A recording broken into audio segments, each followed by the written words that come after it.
Every humans are selfish, even you and me. இதை சிம்பிளாக புரிய வைக்கிறேன் கவனிங்க. நாள் ஃபுல்லாக ஆஃபீஸில் வேலை செஞ்சுட்டு எப்படா 6 மணி ஆகும்ட்டு கடிகாரத்தை ஊற்று பார்த்து ஒரு வழியாக 6 மணி ஆகி கீழே இறங்கி வரலான்னு வரும்போது லிஃப்ட் வேலை செய்யாமல் போய் படிக்கட்டில் வேகமாக இறங்கி வந்து டவுன் பஸ்ஸில் ஏறி ஃபுட்போட் அடித்து 1/2 மணி நேரம் ட்ராவலில் 1/4 மணி நேரம் கடந்ததுக்கப்புறம் உள்ளே ஏறி ஒரு சீட் கிடச்சி உட்காரும்போது எதுக்க ஒரு கர்ப்பிணி பெண் நின்றுக்கிட்டு இருந்தா இடம் கொடுத்துருப்பேன்னு நினைக்கிற? கண்டிப்பாக இடம் கொடுத்துருக்க மாட்டேன். அப்படியே நீ எழுந்து இடம் கொடுத்துருந்தாலும் 8 தடவை யோசிச்சிருப்பேன்.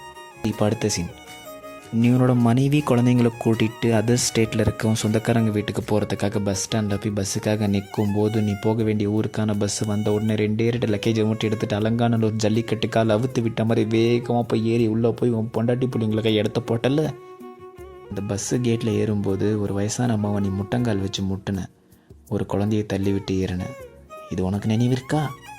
இது உன் குடும்பத்துக்காக நீ செஞ்ச தியாகம். இப்போது நான் என்ன சொல்ல வரேன்னா, இந்த பெங்களூர் சென்னை மாதிரி இருக்கிற ஊரில் லோக்கல் பஸ்ஸில் பேக் சைடு இருக்க சீட்ஸ் எல்லாம் கொஞ்சம் ஹைட்டில் இருக்கிற மாதிரி இருக்கும். அந்த மாதிரி ஒரு சீட்டில் நீ பின்னாடி உட்காந்துக்கிட்டு பஸ்ஸோடைய ஃப்ரண்ட் பார்ட்டை பார்த்தேன்னா பஸ்ஸு நிறைய கூட்டம், ஒவ்வொருத்தரும் அந்த கைப்பிடியை பிடிச்சிக்கிட்டு தொங்கிட்டு எப்போ இடம் வரும் எப்போ டெஸ்டினேஷன் வரும்னு இறங்குறதுக்காக தவிச்சிட்டு இருக்கும்போது உன் காதில் ஹெட்ஃபோனை வச்சுட்டு வீட்டினிலே நீ நடக்கையிலே உன் நிழலும் உன்னை விட்டு விலகிவிடும், நீ மட்டும்தான் இந்த உலகத்திலே உனக்கு துணை என்று விளங்கிவிடும். இந்த பாட்டு கேட்டேன்னா உனக்கு வாழ்க்கை புரியும். இதை தான் சொல்ல வந்து நினச்சியா? இல்லை, இது இல்லை. ஆக்சுவலாக என்ன நான் சொல்கிறேன்னா, எவனையும் நம்பாத, எல்லாருமே இங்கே சுயநலவாதி தான். நீ வேணால் சொல்ல நான் இறங்கினதுக்கப்புறம் அவங்களுக்கு இடம் கொடுத்துட்டு போயிடுவேன்னு. மயிறு இங்கே எவனும் உனக்கு தேவையானதை விட்டு கொடுக்க மாட்டான்.